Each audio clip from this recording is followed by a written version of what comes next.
اطلب العلم أخي فهو درب به نور به ترقى به تحيا عالما حرا فخور. اطلب العلم أخي فهو درب به نور به ترقى به تحيا عالما حرا فخور. اطلب العلم. السلام عليكم ورحمة الله وبركاته. بسم الله الرحمن الرحيم. نحمده ونصلي ونسلم على رسوله الكريم أما بعد. And today we're having a look at this amazing kitab, this amazing Arabic Hanafi journal, and we will be inshallah looking at an English journal as well. But this is the Arabic journal that I wanted to discuss with you this week, inshallah ta'ala, in this coming session here that we're having. Before we carry on, by the way, if we can please subscribe to this channel so that others can also benefit. And if you feel like this video, you enjoy it and you thought it was beneficial, please do share it with others. And if you have any thoughts about the video or any thoughts about any of the content that's been discussed, please reach out to me privately. I would really appreciate it, any thoughts, etc., because it is a very interesting topic that I want to discuss today, which is about this Hanafi journal. It's titled Dirasat fi al-Hadithi Indal al-Usuliyyin. Now I need to correct myself. I did say it's a Hanafi journal. It's not entirely a Hanafi journal. It's more to do with the Usuli approach towards the field of Hadith. And it is trying to essentially, some of the articles are essentially showing in quite a rigorous manner, whether you agree with it or not is a different discussion, about the difference between the Muhaddithun and the Fuqaha/Usuliyyun. It's been worked on, or you could say the codification or the tahrir of it has been done by the very notable Dr. Hamza Bakri and Dr. Ahmad Sanubar, two relatively well-known scholars, I would say, from Istanbul, Turkey. And it's been printed by, if I'm not mistaken, it is Jami'atu Ibn Khaldun. So Ibn Khaldun University, this is their publication, if I'm not mistaken. Again, I don't know exactly if they've printed it or this is part of their partner or whatever. I'm not entirely sure. But anyway, by the way, just a shout out to Mullah Harun. He gave this book for me to borrow. And may Allah Ta'ala reward him. I did benefit from this book. I thought it was a really good book. So the book actually contains 7 articles, right? The first one is to do with نقد النقل وثلاثية المحدثين وثلاثية المحدثين والفقهاء والأصوليين بين الاجتهاد الواقع والذرائع الفاسدة.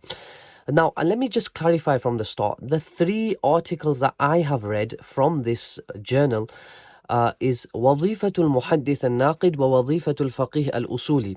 That's by Dr. Ahmad Sanubar. I read this. I really enjoyed it. النقد الأصولي لأحاديث الصحيحين عند الحنفية. I read this. This was also fantastic. And I read this one. نقد المتن في غير أحاديث الأحكام عند الأصوليين الإمام الماتريدي من نموذجا by Dr. Hamza Bakri. This was also a fantastic. I've only read 3. I've not read the other 4. Inshallah, I do hope to read them and fill you in. By the way, if you do want to access some of these PDFs, I am hoping to share them on the Islamic Knowledge Telegram group, which you can access by in the center of the screen. I'll just put the link right there, and you can join that, and inshallah ta'ala you will find the PDFs for a lot of these articles uploaded there. So let me go through firstly what this journal is all about. So essentially he says that his intention with the term Usuliyyin here is anyone who essentially was not essentially a muhaddith, right? So the first 3 articles are essentially like a muqaddimah. They're like an introduction to the remaining articles. So you've got Naqdun Naql by Dr. Muhammad Mujir al-Khatib. By the way, the workers, the people who have worked on this book, the researchers, they're quite notable scholars, mashallah. Sheikh Muhammad Mujir al-Khatib is well known. He's the author of Ma'rifatu Madari al-Isnad.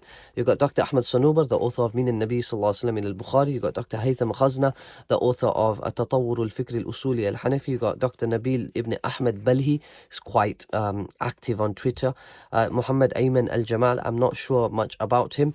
Dr. Hamza Bakri, who obviously does not need any introduction, and Dr. Isam Ido also does not need any introduction, and you can find them. Dr. Isam Ido has done some wonderful work with Irshad classes and other institutes as well, mashallah, and he provides some fantastic research. So the first 3 articles are essentially an introduction to the remaining book. So it's essentially trying to show you a difference between the muhaddith and the faqih, and what's the role of a muhaddith and what's the role of a faqih, and how do they both deal with the ahadith. Then the next article, the next few articles, so the first 3 are like an introduction, they lay the foundation, they ta'sil, and then the remaining 4 articles are like tatbiq, they show how it's happening. Now I want to look at the first article, and I've got some brief notes that I wanted to have a look at with you here. We've got Dr. Ahmed Sanubar's article. I've not read Dr. Muhammad Mujir al-Khatib's article, which I'm hoping to read soon, but I thought this one was fantastic. وظيفة المحدث الناقد ووظيفة الفقيه الأصولي. Now on page 64, essentially Dr. Ahmed Sanubar essentially points out that the role of a muhaddith was technically it was a historian. A muhaddith in many ways was a historian. He was a mu'arrikh, using different methodologies to kind of prove whether a certain statement was made by the Prophet, by the Sahabi, how was it made, who were the narrators. This is the engrossment of a muhaddith. Whereas the faqih is essentially the person who goes beyond the hadith and looks at the understanding of the hadith.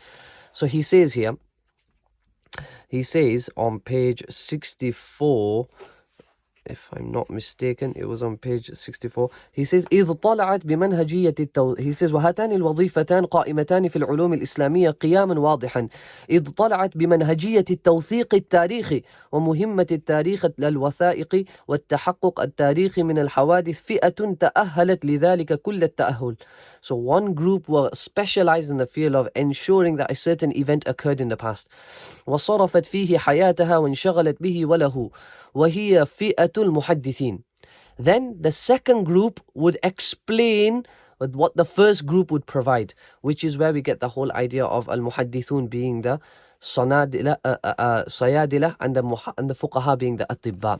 واطلعت بمهمة تفسير النصوص وتأويلها والجمع بين المتعارض منها واستنباط الأحكام وتفجير المعاني فئة أخرى كان لها مؤهلات مختلفة وهي فئة الأصوليين والفقهاء. Then he quotes a brilliant quote from Ibn al-Qayyim rahimahullah on page 66. Ibn al-Qayyim rahimahullah makes a distinction between Abu Hurairah radiyallahu anhu and Ibn Abbas radiyallahu anhu. Whilst both of them narrate a tremendous amount of ahadith, Abu Hurairah's memory was far ahead of Ibn Abbas radiyallahu anhu's memory. He was ahfadhu sahaba. Whilst the fiqh of Ibn Abbas was also very notable. Obviously, should we be comparing between the Sahaba? I personally don't prefer this approach, but nonetheless, the quote does help. We've got these lovely quotes here. يا معشر الفقهاء أنتم الأطباء ونحن الصيادلة. Imam Ahmad rahimahullah used to say about Imam Shafi'i كان الفقهاء أطباء والمحدثون صيادلة فجاء محمد بن إدريس طبيبا صيدلاني. That tells you a lot about how the muhaddithun are essentially the Imam al-Shafi'i plays the greatest role for the Ahlul Hadith, and that it's not that the fuqaha approach is non-existent or that it did not exist. Rather, the muhaddithun approach was tremendously influenced by Imam al-Shafi'i, and so much so that it's made it look like as though he kind of surpassed what many of the Usuliyyin later came up with. You could say Imam al-Shafi'i's methodology of giving power to the khabri wahid and the isnad system was perhaps the most influential idea in Islam, you could almost argue. Then you've got these ideas wherein he's attempting to prove how the muhaddithun would sometimes only be able to narrate the hadith. The deeper meanings behind the hadith would be left to the fuqaha. And this is very important in this day and age, that we separate between the sources of the law and the extraction of the law. So the sources of the law are the Quran and Sunnah and Ijma'. And obviously qiyas is an expression of that extraction of the law. So we must separate between, so you can have a hadith, but do you have the understanding of the hadith? That's a separate discussion. So many times when a lot of people say, well, you've contradicted the hadith, the answer to that in a nutshell is, have I contradicted the hadith or your understanding of this hadith? That is quite simply the answer in most scenarios. So we've got this lovely story here, which I want to quote to you on page 70, about Ibn Abi Hatim rahimahullah narrates this عن إسحاق بن راهوي من أنه كان يجالس في العراق أحمد بن حنبل ويحيى بن معين وبعض أهل الحديث فكانوا يتذاكرون طرق الحديث. So the muhaddithun will be discussing this hadith is narrated from here. فيبزهم يحيى بالطرق ولكن إذا جاء السؤال عن المعنى والتفسير والفقه, then someone would ask a question about what does this hadith actually mean. By the way, we're not saying the muhaddithun would not have an understanding of the meaning. They would, the basic understanding, and you could say even sometimes a bit beyond the basic understanding they would have, and Shaykh Hamza Bakri mentions this. But the deeper meanings, that would be left to the fuqaha. فَيَبْقُونَ كُلُّهُمْ إِلَّا أَحْمَدُ بْنَ حَنْبَلٍ. And then there's loads of fantastic quotes here. I like this point here when he says that the fiqh starts where the work of the faqih starts where the work of the muhaddith ends. So the muhaddith provides the hadith and the faqih now explains it, which I thought was a fantastic. This article is really good. And then he compares between ad-Daraqutni and al-Jassas, and he shows how Jassas, and there's this common misconception in this day and age that Jassas was apparently just, he had no involvement in hadith. He kind of, na'udhu billah, did not even like a hadith. I've read some scholar even indicating towards that. I think that's not fair. He had a huge involvement in hadith, but he had a different approach. And his i'tizal, definitely he had i'tizal in that sense, but it did not play a huge role considering the way in which they were extracting the usul from the furu. They were loyal to the furu of the madhab. They did not have a kalami type of approach, and their usul were not really influenced by their kalam as much at that point in Jassas's time. That's my basic understanding. Then we've got this fantastic article, النقد الأصولي لأحاديث الصحيحين عند الحنفية. Now, essentially what Dr. Ahmad Sanubar proves, or he tries to prove, is that the fuqaha are not obsessed with, is this hadith established from Nabi Sallallahu Alaihi Wasallam or not? They are obsessed with, can this hadith be practiced upon or not? Al-amal wa admu al-amal. And the muhaddith is obsessed with sihhatun nisbah wa admu sihhatin nisbah. And you might think, well, what's the difference? There is a slight difference between the two. And you have to read the article to kind of understand what we're saying. And I would recommend another book, which has been recommended in this article as well, by Dr. Hamza Bakri, which is Radd al-Hadith min Jihat al-Matan, by Dr. Mu'taz al-Khatib, which Sheikh Hamza Bakri really recommends. And he kind of comes to the same conclusions as him as well in his article. Excuse me. So, النقد الأصولي لأحاديث الصحيحين عند الحنفية دراسة أصولية تحليلية تطبيقية. He takes approximately about, how many ahadith are there? Is it about 63 or 67? I forgot the number. I've written in my notes of the number of ahadith where in the Hanafis have contradicted the ahadith in Sahihain. Now, he's really meticulous. He does explain what is his basis for a contradiction. Where does he draw the line for contradiction? What's a contradiction? What's not a contradiction? And then he explains how the fuqaha understood the ahadith of Sahihain a lot differently. Now, I'm going to end with this. The most unique feature of this entire journal is that every single article compares the approach of the Usuliyyin with the modernists. So what he does essentially in what this article or what these set of articles tend to do, at the end of every article you'll have a comparison with the approach of the Usuliyyin and the modernists. So yes, 100%, I don't think there's any denial of the fact that if we take the Usuliyyin approach towards hadith, it can be abused by modernists, and they did. The modernists said, well, Usuliyyin used to do naqdul matan, so why aren't we allowed to do it? So all of these articles really tend to show a difference between what the Usuliyyin were doing and what the modernists are doing. And Dr. Hamza Bakri's article is really good for that as well. How he shows how Imam al-Maturidi at times rejects certain ahadith that are not related to ahkam. However, he's critiquing the matan, and he doesn't really seem to be a big fan of it, and he says that it wasn't very codified in how at times they would approach that, and therefore the modernists, for them to just take that and go with it, seems a bit it seems a bit disingenuous. And another fact is that many times when the Usuliyyin were critiquing the matan, they weren't really that concerned whether it is established from Nabi Sallallahu Alaihi Wasallam or not. Their whole idea was, we cannot act upon this hadith. It's munkar, it's unaccepted, this hadith. Whether Nabi Sallallahu Alaihi Wasallam said it or not, that is not our concern. That is the muhaddithun's concern. We're not interested in that. We just feel you should not be acting upon this. Whereas the modernists, they took this approach. Firstly, they applied it to ahadith that are not related to legal rulings.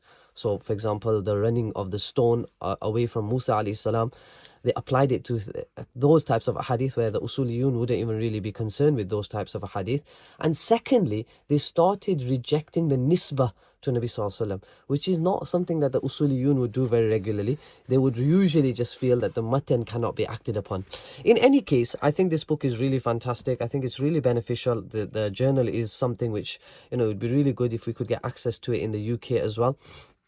I think inshallah ta'ala you will benefit from this article, and if you inshallah these articles, and if you inshallah did benefit from this video, then please do share it with others. Please do subscribe to the Islamic Knowledge YouTube channel, and jazakumullah khairah for watching this video. And please, if you do benefit from the book or you benefited from this video, then do remember me in your du'as as well. Jazakumullah khairah. Wassalamu alaikum wa rahmatullahi wa barakatuh.